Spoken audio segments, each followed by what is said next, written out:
Assalamualaikum warahmatullahi wabarakatuh. Perkenalkan, nama saya Tasya Tiara Diva, NIM 1802095065 dari Administrasi B.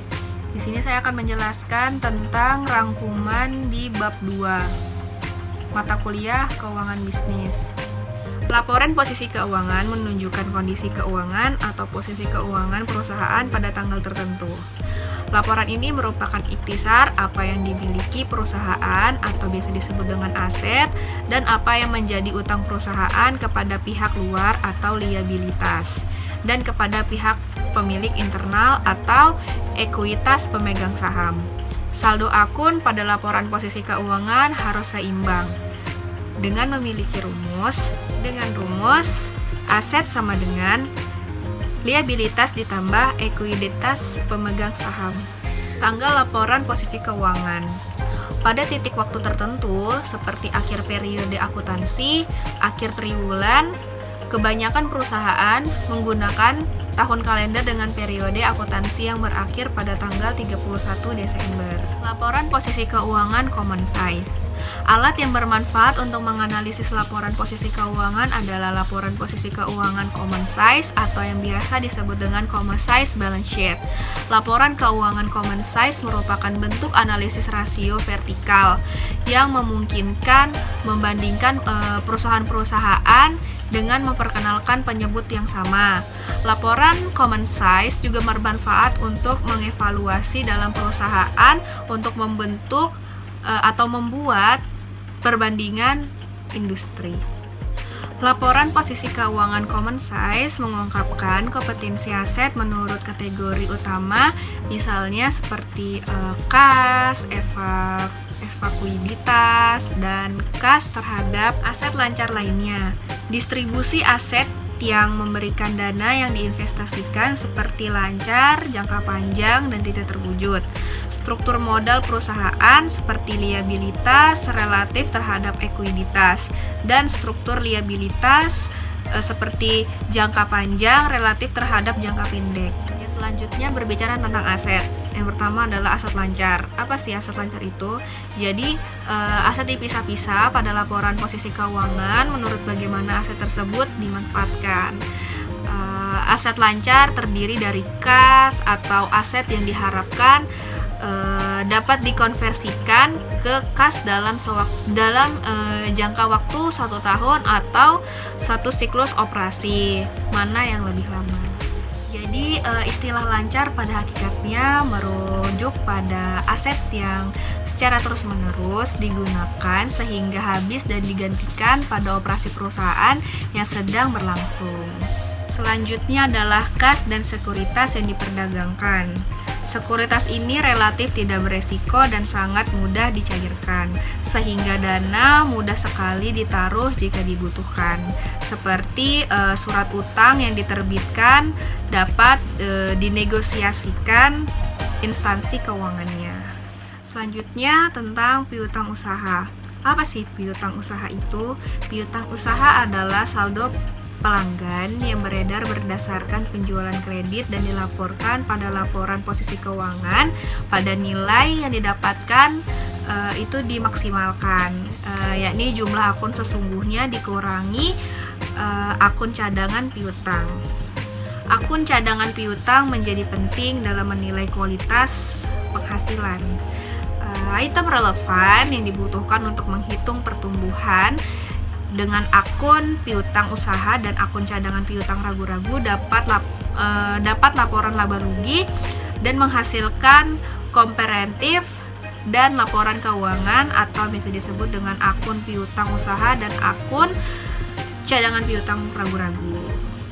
Selanjutnya persediaan. Persediaan adalah item yang disampaikan untuk dijual atau digunakan pada pembuatan produk yang akan dijual. Metode FIFO menjelaskan bahwa unit pertama yang dibentuk merupakan unit pertama yang dijual selama periode akuntansi. LAFO adalah mengasumsikan bahwa item dibeli berakhir dijual terlebih dahulu. Metode biaya rata-rata menggunakan harga pembelian rata-rata untuk menentukan beban pokok pendapatan. Dapat dilihat dengan jelas bahwa selama periode inflasi dengan harga produk yang meningkat, metode LIFO menghasilkan beban pokok pendapatan yang tinggi dan penilaian persediaan akhir yang paling rendah. Dengan contoh di atas, ketika harga-harga meningkat atau biasa disebut dengan inflasi, LIFO menghasilkan beban pokok pendapatan yang paling tinggi. Semakin besar pengurangan beban, semakin kecil juga penghasilan kena pajaknya. Perusahaan diperbolehkan menggunakan lebih dari satu metode penilaian persediaan untuk berbagai persediaan. Perusahaan multinasional memiliki penggunaan metode LIFO untuk persediaan di Amerika Serikat, sementara itu menggunakan LIFO untuk persediaan. Selanjutnya saya akan menjelaskan tentang beban dibayar di muka. Beban tertentu seperti asuransi, sewa, pajak, properti itu kadang-kadang dibayar di muka. Semua itu di muka dimasukkan ke aset lancar ketika beban tersebut akan jatuh tempo dalam 1 tahun atau 1 siklus operasi. Umumnya pembayaran di muka tidak bersifat material pada laporan posisi keuangan secara keseluruhan. Selanjutnya saya akan menjelaskan tentang properti, pabrik, dan peralatan. Kategori ini meliputi aset tetap perusahaan. Aset tersebut tidak habis digunakan pada akhir tahun selama arus operasi bisnis tahunan. Aset ini menghasilkan manfaat ekonomi lebih dari 1 tahun, dan aset ini dianggap berwujud karena memiliki substansi fisik. Pada tanggal laporan posisi keuangan kapanpun, properti, pabrik, dan peralatan ditunjukkan dengan nilai buku, yakni perbedaan antara biaya awal dengan akumulasi depresiasi pada tanggal yang bersangkutan. Jika gunung US dollar semisal 50.000 tersebut diperkirakan memiliki masa manfaat 5 tahun dan 50 nilai sisa pada akhir periode. Beban depresiasi tahunan akan dihitung pada tahun utama. Ini semua memiliki rumus.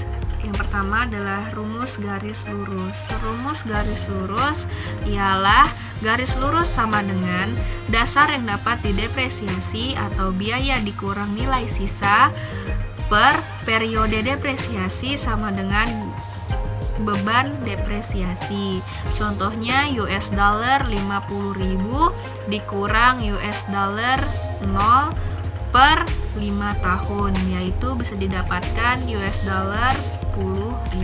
Selanjutnya ada rumus dipercepat. Rumus dipercepat ialah dipercepat sama dengan biaya dikurangi akumulasi depresiasi dikali 2 kali tarif garis lurus sama dengan beban depresiasi. Contohnya ialah US dollar 50 sama dengan 2 sama dengan 0,5 sama dengan US dollar 20. Jumlah tersebut juga akan bervariasi jika estimasi berbeda, bergantung pada masa penentuan atau nilai masa. Jumlah total depresiasi selama masa manfaat aset bersangkutan adalah sama, tanpa memperlihatkan metodenya. Meskipun tarif depresiasinya bervariasi, metode garis lurus menyebarkan beban secara merata dari periode ke periode, dan metode dipercepat menghasilkan beban depresiasi yang lebih tinggi pada tahun-tahun awal masa manfaat aset, dan beban depresiasi yang lebih rendah pada tahun-tahun berikutnya. Sekian presentasi rangkuman bab 2 dari saya.